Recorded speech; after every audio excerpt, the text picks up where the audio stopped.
Peirce nos dejó también igualmente una concepción sobre la relación del signo con su objeto.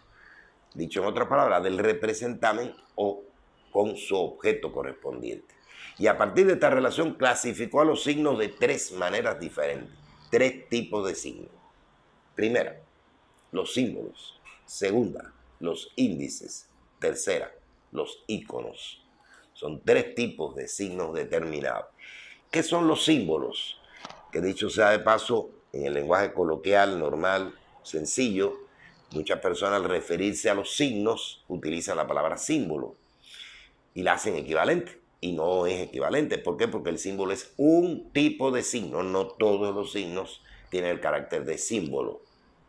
Y la definición de símbolo viene por la vía de que el interpretante, es decir, la regla, la ley que establece la correlación entre el representamen o signo y el objeto es totalmente arbitraria, es convencional. Y por lo tanto, el tipo de relación que se establece entre el signo y el objeto está establecida a través de una legitimación histórico-cultural dentro de la sociedad. ¿Por qué entendemos que una paloma representa la paz o puede convertirse en el signo de la paz? La paloma no tiene nada que ver ni con los procesos de paz ni con los problemas de guerra.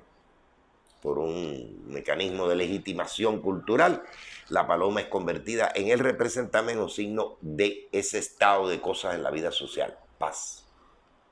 Y es una convención, porque no hay nada que relacione directamente una cosa con la otra.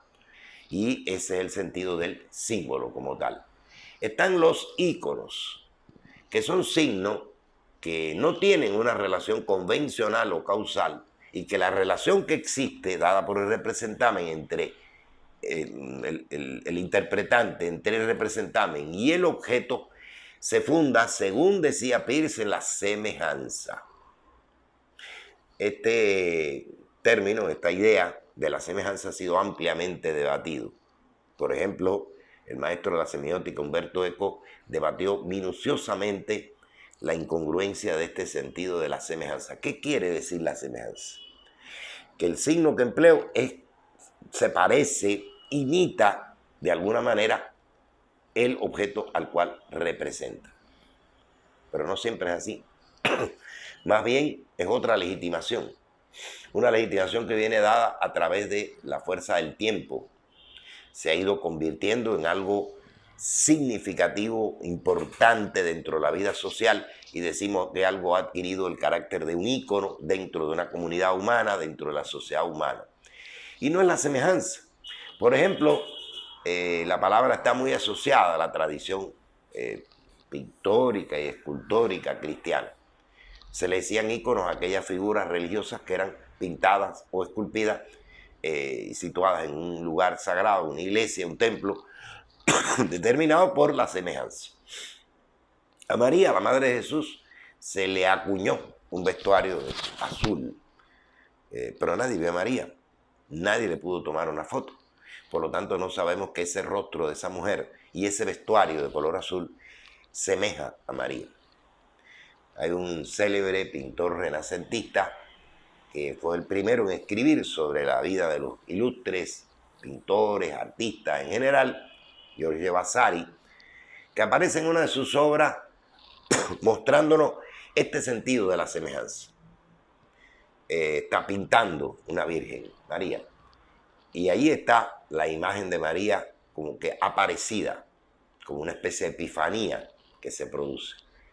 Era el criterio acerca de que las figuras sagradas, las figuras divinas, no podían ser pintadas sino con el auxilio del Espíritu Santo que guiaba la mano.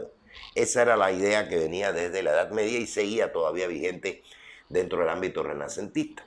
Entre paréntesis, esa es la razón por la cual los pintores y los escultores no podían firmar su obra, porque no les era totalmente legítima la autoría de ella, era una autoría compartida con el Espíritu.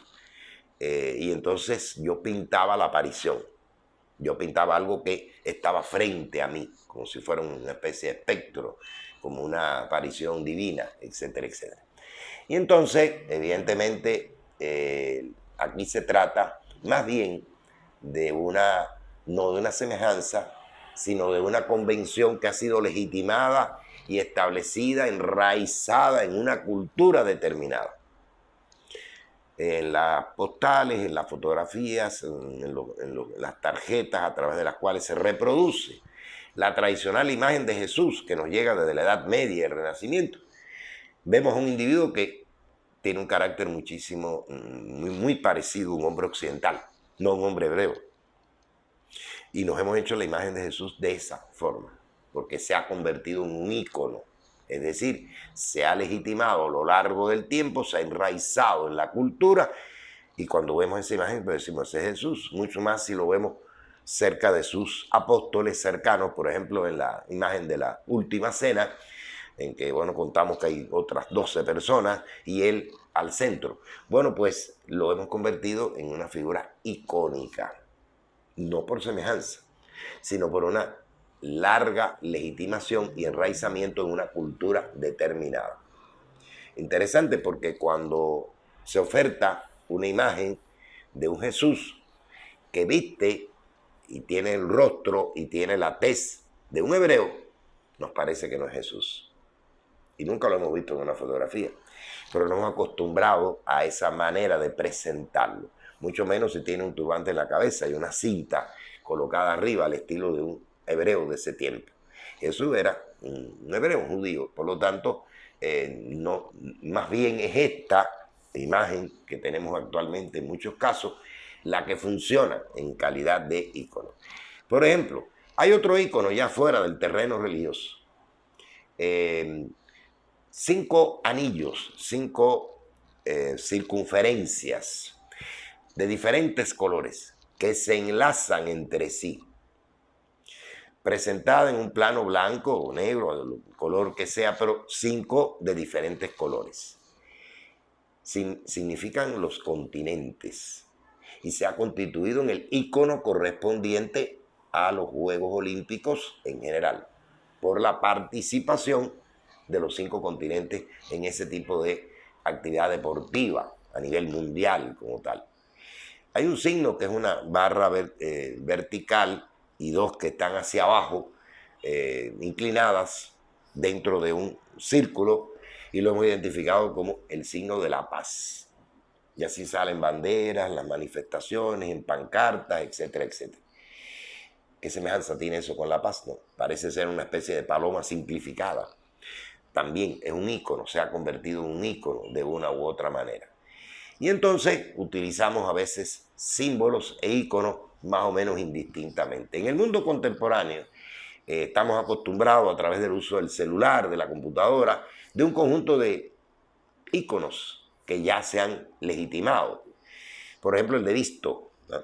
Para marcar efectivamente nuestra lectura de algo o nuestro visto bueno, alguna leyenda, algún texto, alguna imagen que hemos reconocido. Igualmente reconocemos el signo de Messenger, el signo de WhatsApp, el signo de correo, etcétera, etcétera, que son símbolos porque son convencionales, es producto de un acuerdo, pero se han convertido en íconos por el uso, porque la tradición los ha establecido y los ha enraizado propiamente.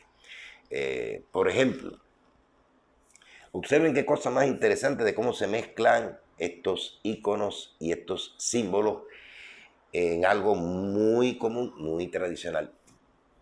En casi todos los países del mundo, desde que en la época de la Revolución Francesa se feminizó la idea del país bajo el término de patria. Bueno, pues la patria es esa región de la que soy oriundo, en la que nací, de la que soy parte, y le llamo así, mi país, mi patria. Patria viene de patrimonio, por cierto, y quien no tiene patrimonio no tiene patria, de hecho, pero sin embargo todos nos sentimos atraídos o vinculados a un lugar que es nuestro patrimonio, en el sentido de pertenencia de alguna manera. Pero se ha feminizado por esa tradición que viene desde los franceses. Por eso hablamos del seno de la patria, de la frente de la patria, ¿no? De la gloria de la patria. El himno de Ecuador dice: salve patria mil veces, oh patria, gloria a ti. Ya tu pecho rebosa gozo y paz. Tu pecho. ¿El pecho de quién? De la patria. Y sin embargo, estamos refiriéndonos, ahí estamos indistintamente empleando una concepción totalmente simbólica y al mismo tiempo icónica. Ya se ha legitimado, porque el pecho, evidentemente, no existe como tal. ¿Dónde está la patria? En el sentido de una persona como mujer que tiene un pecho. Y su frente rebosa, más que el sol, contemplamos lucir. En el propio himno, igual que en otros signos, igualmente recordamos esa idea como tal de la patria. Igualmente en los escudos, ¿no? ¿Qué significan los colores amarillo, rojo, azul en la bandera de Ecuador o de Colombia, de Venezuela? Tienen que ver con una tradición simbólica que se ha convertido en icónica, porque estos países pueden ser incluso calificados a la hora de un juego deportivo, de una actividad de cualquier índole a nivel mundial. Tricolor, o los tres colores. Bueno, tricolores son varias banderas, ¿no? Por ejemplo, la bandera cubana también tiene tres colores: blanco, azul y rojo. Sin embargo, nadie dice tricolor. Tricolor son estas de aquí, de la zona Venezuela, Colombia, Ecuador. Y se utiliza arriba un ave, que por cierto es un ave de rapiña. Pero ahí varía la situación de la utilización de esa ave. En el caso del Ecuador, por supuesto que no se habla de un sentido imperial, de un sentido de avaricia, de captura, de rapiña, de depredación. Es sencillamente una de las aves más significativas de los Andes y por lo tanto aparece ingresada en calidad de signo, de símbolo, dentro del escudo ecuatoriano. Un escudo como el cubano pues tiene un elemento esencial que no se repite en otros lugares, salvo en otros países del Caribe: la palma real. Y aparece centrada ahí en el mismo centro, ¿no? Y el hecho de una llave en medio del mar. ¿Por qué? Porque Cuba representa una isla que abre y cierra el Golfo de México, que queda entre Estados Unidos, México y la propia Cuba. La llave del Golfo, así la llamaron los españoles, y así lo asumimos. Si ponemos una llave, ¿qué tiene que ver una llave en el mar? Para nada. Bueno, es un valor de carácter simbólico, convencional, pero que se ha convertido igualmente en un ícono dentro de nuestra concepción. Ya habíamos hablado de la paloma, de la paz, o incluso podemos también referirnos a estos símbolos que representan el sexo masculino y el sexo femenino, que se han identificado como tales y se han convertido en íconos de la representación de la masculinidad y de la feminidad.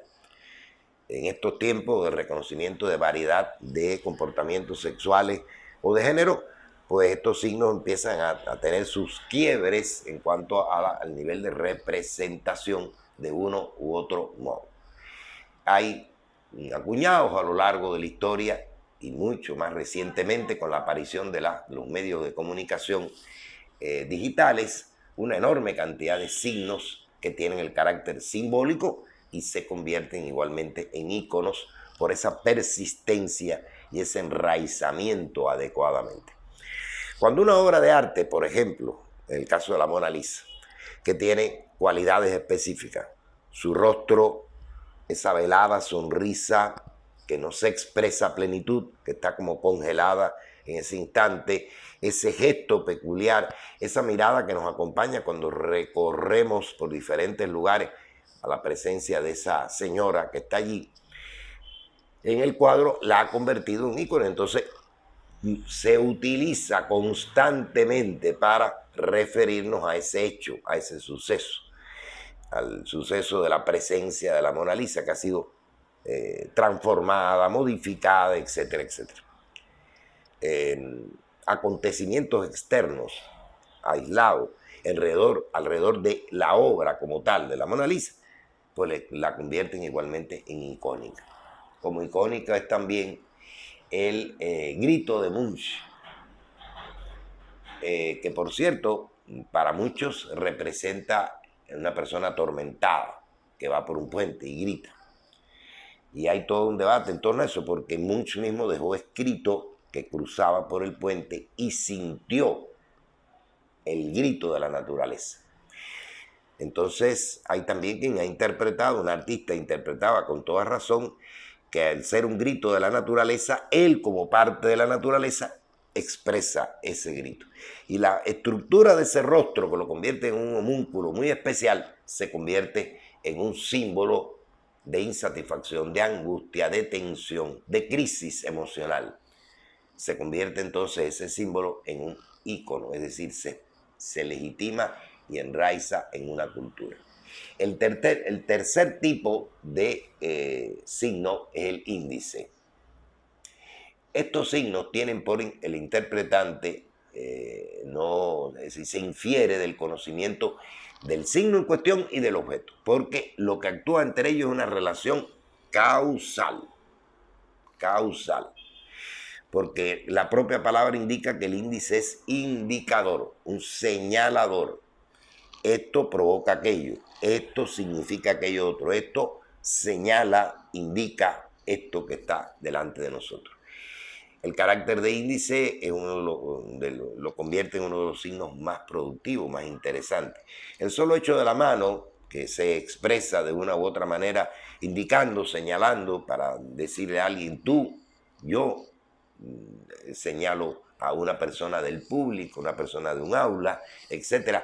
El signo que aparece igualmente con la mano extendida en un cartón, una caja, para poder señalar cómo es la ubicación que debe tener ese objeto como tal, se ha universalizado. Siempre se pone como un ejemplo ilustrativo el caso de, digamos, no solamente la mano, este sentido, sino la huella. La huella digital. La huella digital simplemente es una huella que queda del dedo índice o cualquiera de los otros, pero sobre el índice, sobre una superficie determinada. O la que queda grabada en la arena con un pie de cualquier persona. Esto está indicando, es decir, un indicador de la presencia de alguien o la pertenencia y la identidad de alguien. Y en ese caso no son problemas convencionales, no son situaciones de semejanza al estilo de la definición clásica de ícono, sino por el contrario son indicadores.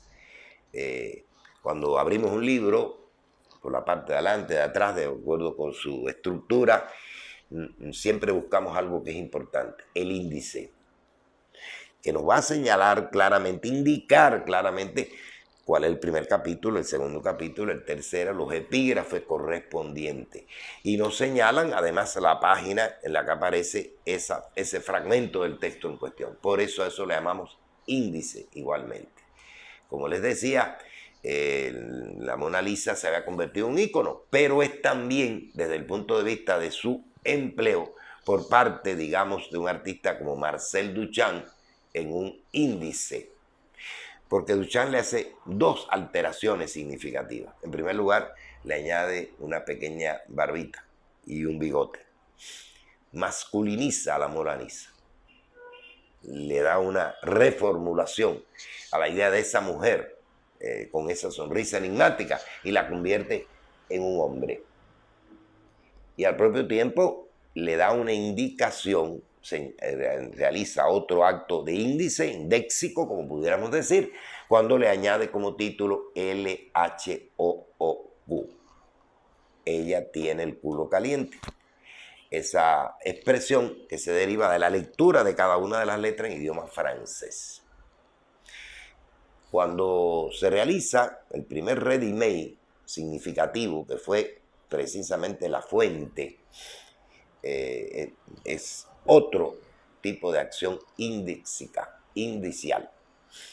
Duchamp toma La Fuente, la invierte, le cambia la función y la convierte de simplemente un artículo, un objeto de carácter utilitario, en una obra de arte por este gesto que realiza, el gesto realizado de mover esa fuente y de cambiarle el nombre de urinario a fuente.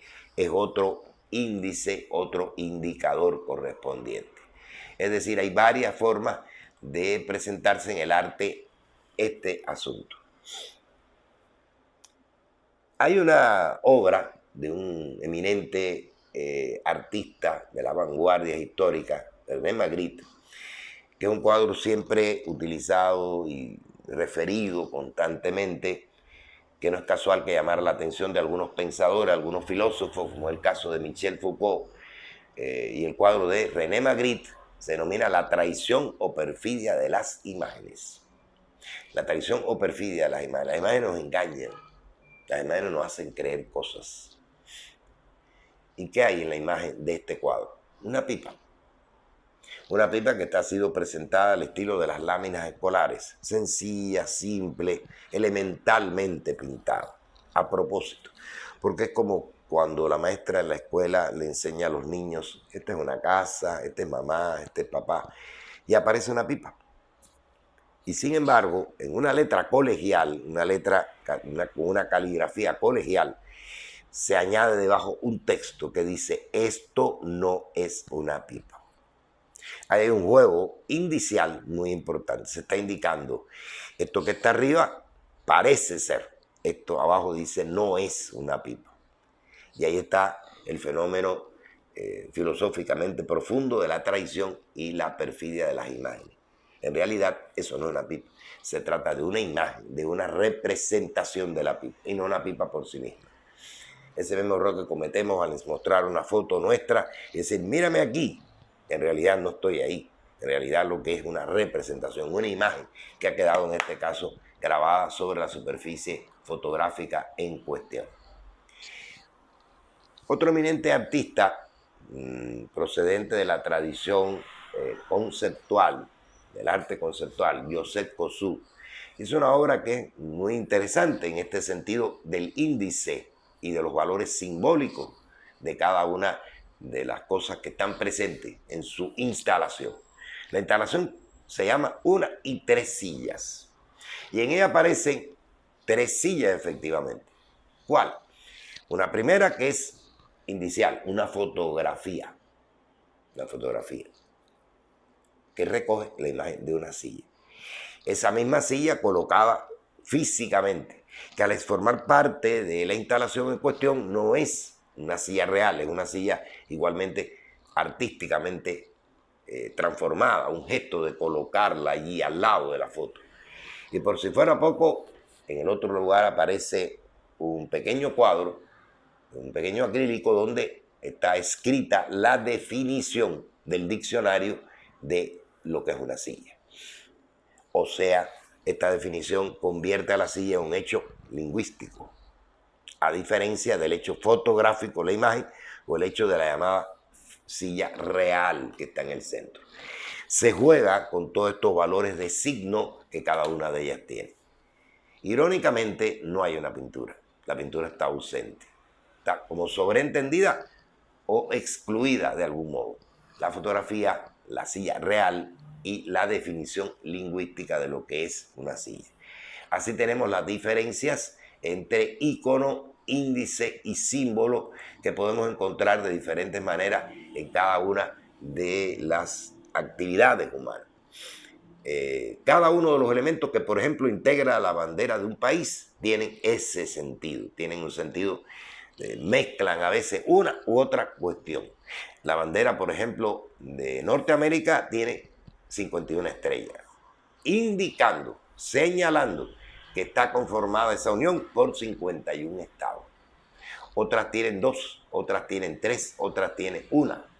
Y en ese caso hablan de la identidad única o hablan de la presencia de 3 elementos constituyentes de esa región, de ese sitio, como en el caso de la bandera de Guayaquil. Algunas registran símbolos o signos de carácter religioso. La cruz, por ejemplo, está en varias banderas y de alguna forma está refiriendo ese suceso, ese hecho como tal. O sea, los signos de diferentes formas están representando de una u otra manera una cosa, pero de 3 maneras distintas. La manera simbólica, la convencional, la manera de semejanza cuestionable porque en realidad es también una convención, solo que ha sido establecida y legitimada a lo largo del tiempo, y la otra que es la indéxica, la del señalamiento, la de la indicación, la de la huella, que queda de una u otro modo. Son fórmulas correspondiente que se universaliza. Pensemos, por ejemplo, en un objeto que está mundialmente reiterado, el semáforo. Tiene 3 colores. Cada uno de los 3 colores que se encienden y se apagan con un ritmo determinado, a veces se vuelven medio locos y crean tremendos problemas de tráfico, indican una cosa convencionalmente que es reconocida porque maneja un vehículo. El rojo, detenerse, ¿no? El amarillo es prevención porque es un cambio. Y iniciar la marcha, continuar la marcha, el verde. Verde, rojo, amarillo. Porque esos 3 colores es una convención, un símbolo. Pero son indicadores también, o sea, son índices también porque están ordenando algo, señalando una acción determinada. Detente, continúa, estás en espera, en el caso del amarillo. Son formas a través de las cuales estamos realizando toda esta labor. Hay signos muy diferentes en la propia manera con que escribimos, los signos de puntuación, de admiración, de pausa, de detenimiento, el punto y aparte, el punto y seguido, etcétera, etcétera. Y hay signos musicales que lo interpretan aquellas personas que saben de música y leen en el pentagrama la presencia de una clave y de esas notas musicales, que expresan sonidos que van a emitir a través de sus diferentes acciones con los instrumentos musicales. Hay signos matemáticos, hay formas bien diferentes de poder expresar cada uno de estos elementos.